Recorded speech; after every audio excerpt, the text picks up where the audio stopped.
انشاءاللہ آپ مجھے صبر کرنے والوں میں پائیں گے۔ یہاں پر آپ اس منظر کو غور کریں،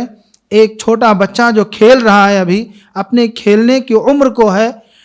والدین کی تربیت دیکھیے، اس کے ذہن و دماغ کے اندر کتنی بہترین طریقے سے والد کی اطاعت و فرمانبرداری بھری گئی ہوگی، اس کے دل و دماغ میں توحید کو کس طرح سے رچایا بسایا گیا ہوگا کہ اس بچے کے اندر اتنے بچپنے میں کھیلنے کی عمر میں باپ کی اطاعت اور فرمانبرداری، رائے مشورے میں باپ کی اطاعت اور فرمانبرداری دیکھیے، اور اسی طرح سے اللہ رب العالمین کے حکم کی تعمیل دیکھیے، دونوں چیزیں پائی جاتی ہیں اس کے اندر، اور پھر اس طرح سے اس کام کے لیے تیار ہو جاتے ہیں۔ شیطان بار بار یعنی روکنا چاہتا ہے، جو جمرات حاجیوں کا جو کنکری مارنے کا جو سب سے اہم کام ہے، یہی سمجھیے کہ حج کے ایام میں جو چیزیں انجام دی جاتی ہیں ان میں سے ایک کنکری مارنا بھی ہے۔ یہ اسی کی یاد ہے کہ جب ابراہیم علیہ السلام اسماعیل علیہ السلام کو مینا کے میدان میں ذبح کی نیت سے لے کے جا رہے تھے تو بار بار شیطان آ کر کے اسماعیل علیہ السلام کو روکنا چاہ رہا تھا کہ تمہارے والد تمہیں کس لیے لے جا رہے ہیں، ایسا بتاتا تھا کھل کر کے، لیکن ابراہیم علیہ السلام بھی اور اسماعیل علیہ السلام دیکھیے کہ ذرا سا بھی پیچھے نہیں ہٹتے تھے۔ یہ توحید تھی، توحید کی نعمت، اس کی برکت تھی، والدین کی تربیت تھی۔ آج ہمارے یہاں کیسی ہے والدین کی تربیت؟ میں تو ابھی بھی خطبوں میں، پچھلے جمعہ کے خطبوں میں بھی یہی بات بار بار دہرایا کہ بچپن میں بچوں کی تربیت بہت زیادہ ضروری ہے۔ اگر ہم نے اپنے بچپن میں بچوں کی تربیت نہیں کی اور بچپن میں انہیں توحید نہیں سکھایا تو پھر بچے کتنے بھی بڑے ہو جائیں ہمیں ان کے ایمان کی فکر لگی رہنی چاہیے۔ آج دیکھیں سماج اور معاشرے میں کیا ہو رہا ہے، کالج یونیورسٹیوں میں بچے جوان ہو گئے، بڑے بڑے ہو گئے، ایک چھوٹی چھوٹی باتوں کے لیے اپنے ایمان کو بیچ دیتے ہیں، فوراً اپنے دین کا سودا کر بیٹھتے ہیں، فوراً کچھ نہ کچھ کر بیٹھتے ہیں، شرک و بدعات کے کاموں فوراً انجام دے دیتے ہیں، کیونکہ ان کے دل و دماغ میں توحید کو بٹھایا ہی نہیں گیا، ان کو یہ سمجھایا اور بتایا ہی نہیں گیا کہ تمہاری زندگی کا سب سے اصل سرمایہ توحید ہے۔ اگر ہم نے اس کو بیچ دیا تو پھر چاہے ڈاکٹر بن جاؤ، چاہے انجینئر بن جاؤ، پوری دنیا کما کر کے رکھ لو، تم نے تو اپنی آخرت کو بیچ لیا ہے۔ تو سب سے زیادہ ضروری یہ ہے کہ بچپن میں ہی بچوں کی تربیت ہونی چاہیے، بچپن میں ہی ان کو توحید سکھانا چاہیے، یہ بتانا چاہیے کہ تمہارا خالق ایک ہے، تمہارا مالک ایک ہے، تمہارا رازق ایک ہے، تمہارا مشکل کشا ایک ہے، تمہارا دستگیر ایک ہے، تمہارا غوث اعظم ایک ہے، وہ سب کچھ اللہ رب العالمین ہے۔ اللہ رب العالمین کے سوا تمہاری کوئی مدد کرنے والا نہیں ہے۔ تم دنیاوی مفاد کے لیے جو کچھ بھی اپنے ایمان کا سودا کرتے ہو، یقین جانیے کہ دنیاوی طور پر تمہیں کچھ راحت چاہے مل جائے، لیکن آخرت کے اعتبار سے تم سب کچھ گنوا بیٹھے ہو۔ لہذا بتا یہ رہا تھا کہ بچپن میں بچوں کی تربیت زیادہ ضروری ہے، اور یہ ہم نے اسماعیل علیہ السلام کی زندگی سے سیکھا کہ دیکھیے کس طرح سے والد کی اطاعت اور فرما برداری، اللہ کے حکم کی تعمیل کے لیے کس طرح سے صبر، کہا کہ ستجدنی انشاءاللہ من الصابرین، لفظ پر غور کیجئے، اللہ کی اطاعت اور فرما برداری پر صبر دیکھیے، یہ ساری چیزیں اسماعیل علیہ السلام کی زندگی سے نکلتی ہیں۔ اسی طرح سے اسماعیل علیہ السلام کی زندگی کے متعلق ایک حدیث میں آتا ہے کہ پیارے نبی سلمہ بن اقوا رضی اللہ تعالیٰ عنہ اس حدیث کے راوی ہیں، کہتے ہیں کہ پیارے نبی صلی اللہ علیہ وسلم کا گزر ایک قبیلے بنو اسلم کے پاس سے ہوا، اور وہ لوگ تیر اندازی کر رہے تھے، تیروں کو درست کر رہے تھے، بنا رہے تھے اور تیر اندازی کر رہے تھے۔ تو پیارے نبی صلی اللہ علیہ وسلم نے کہا کہ اے قبیلے کے لوگوں، تمہارے والد بھی تیر اندازی کرتے تھے، اور پیارے نبی صلی اللہ علیہ وسلم کی یا سوچ یا کہیں کہ رخ یہ تھا کہ اس سے مراد اسماعیل علیہ السلام ہے، تم تیر اندازی کرو، میں فلاں کی طرف سے ہوں۔ نبی صلی اللہ علیہ وسلم نے کہا کہ تم تیر اندازی کرو، میں فلاں کی طرف سے ہوں، یعنی فلاں قبیلے سے میں کر رہا ہوں۔ تو کہتے ہیں کہ حدیث کے اندر آتا ہے کہ وہ قبیلے والے تیر اندازی کرنے سے رک گئے۔ نبی صلی اللہ علیہ وسلم نے کہا کہ ایسا کیوں کیا؟ تو کہا کہ اللہ کے رسول، جب آپ اس قبیلے کی طرف سے مقابلہ کریں گے تو ہم کیسے تیر اندازی کریں گے، یعنی ہم آپ سے کیسے مقابلہ کریں گے؟ تو پیارے نبی صلی اللہ علیہ وسلم نے کہا کہ تم سب تیر اندازی کرو، میں سب کی طرف سے ہوں۔ یعنی یہاں پر اسماعیل علیہ السلام کی اس سنت کو بھی نبی صلی اللہ علیہ وسلم نے اجاگر کیا اور بتایا کہ دیکھو تمہارے والد اسماعیل علیہ السلام بھی یہی کرتے تھے، اور اس حدیث سے ہمیں اور بھی بہت سارے مسائل معلوم ہوتے ہیں۔ آخر میں پیارے نبی صلی اللہ علیہ وسلم نے ایک حدیث میں فرمایا کہ دیکھو